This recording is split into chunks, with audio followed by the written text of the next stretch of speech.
Equilíbrio numa hora de sofrimento, autocontrole para enfrentar situações de tensão. Nem sempre é fácil. Como agir nestes casos? Nós vamos conversar agora com o psiquiatra e homeopata Aloysio Andrade. Boa tarde, doutor. Boa tarde, Laí. Nós acompanhamos aí nos últimos dias o drama do resgate do operário José Francisco, né, que ficou 32 horas preso numa cisterna em Igarapé. E, segundo os bombeiros, ele se manteve calmo durante todo o trabalho e ajudou no resgate. Mas nem sempre a gente consegue esse autocontrole, não é, doutor Aloysio?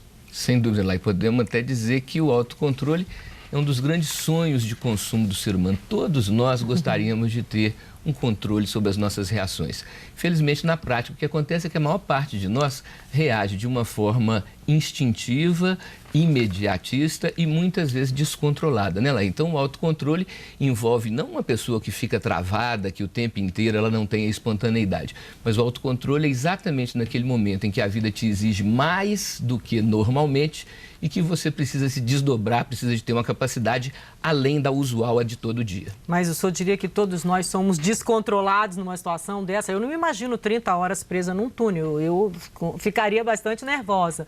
Ele, né, em outras situações, presa no elevador, né? Todo mundo, num certo momento, ele fica descontrolado ou não?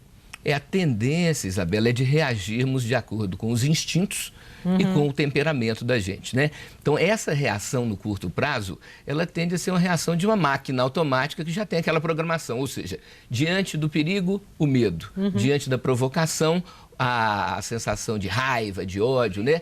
Então, transformar o que seria uma sensação normal de medo em coragem diante do perigo e transformar o que seria uma sensação de raiva em compreensão é uma habilidade, é uma coisa que a gente tem que desenvolver, uma arte, não é da nossa natureza animal instintiva, não. Quer dizer, isso pode começar na infância, né? Esse estímulo pelo autocontrole com as crianças? Isso, Laí, deve começar na infância, porque dentro da velha teoria de que é de pequeno que se torce o pepino, as coisas que nós precisamos de aprender na vida, a maior facilidade que a gente tem é justamente na infância, é a época que a gente está mais apto a aprender. Nesse caso, como é que é o ensinamento? É um ensinamento que baseia-se na questão do esforço. A gente sempre tem falado na necessidade de estimular as crianças a se esforçarem de maneira que elas percebam que são melhores ou mais capazes do que parecem num primeiro momento. Na verdade, a maneira da gente estar mais estruturado, Laí, é justamente através dos esforços programados, que é quando, ao invés de você esperar a vida colocar o desafio para você, você próprio vai colocando os desafios. Dentro da velha lista que eu tenho falado sempre com os amigos da Globo, do que a gente está precisando de começar a fazer ou fazer mais e do que a gente está precisando de parar de fazer ou fazer menos. Na medida que a gente vai colocando esse desafio para si mesmo, quando a vida coloca um desafio, você não fica tão boquiaberto, não fica tão perplexo. Né? Exatamente. A maior parte de nós, quando adoece ou quando tem um problema de um acidente, quer dizer, os acidentes, a pessoa, você imagina, Isabela, presa nas ferragens, entendeu? Sem conseguir sair dali, com dor. Então, é um momento que muitas vezes a gente apresenta uma capacidade de reação, Isabela, muito maior do que a gente imaginava antes. Por isso a gente não pode ficar, se eu tiver um acidente, se eu ficar preso numa cisterna. Não dá para imaginar, porque na hora a gente vira outro. Graças a Deus, mais forte.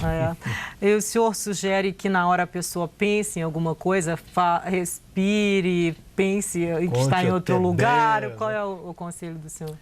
Olha, nós temos uma tendência natural, Isabela, de na hora que o bicho pega, na hora que a coisa fica complicada, a gente desesperar.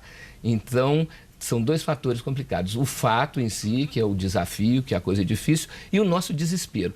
Então, a respiração, a Isabela falou muito bem, a respiração que é inspirar profundamente, expirar longamente. Você consegue, inclusive, mexer no ritmo cardíaco quando você respira de uma maneira rítmica. E outra coisa, confiar na ajuda sempre presente do plano espiritual. O senhor, o operário mesmo, falou, eu pedi a Deus, eu orei a Deus. Então, a oração, a repetição do que os indianos chamam de mantra, que é uma frase curta, onde você traz para você mesmo uma confiança e uma firmeza e diminui o nosso leque de percepção. Que nessa hora, Laí, você não pode ficar pensando demais da conta, não. Você tem que fechar um pouco esse nível de percepção. Se for pensar nas consequências possíveis daquilo... E se isso, e se aquilo, e se não der certo, aí complica, piora tudo. Deixa você para lá, né? É o momento que a gente tem que fechar a consciência, né? Estreitar o campo de consciência e não ficar tão imaginativo e tão pensativo. Vamos ser corajosos. Obrigada, doutor. Obrigado. Volto daqui a 15 dias. Boa tarde.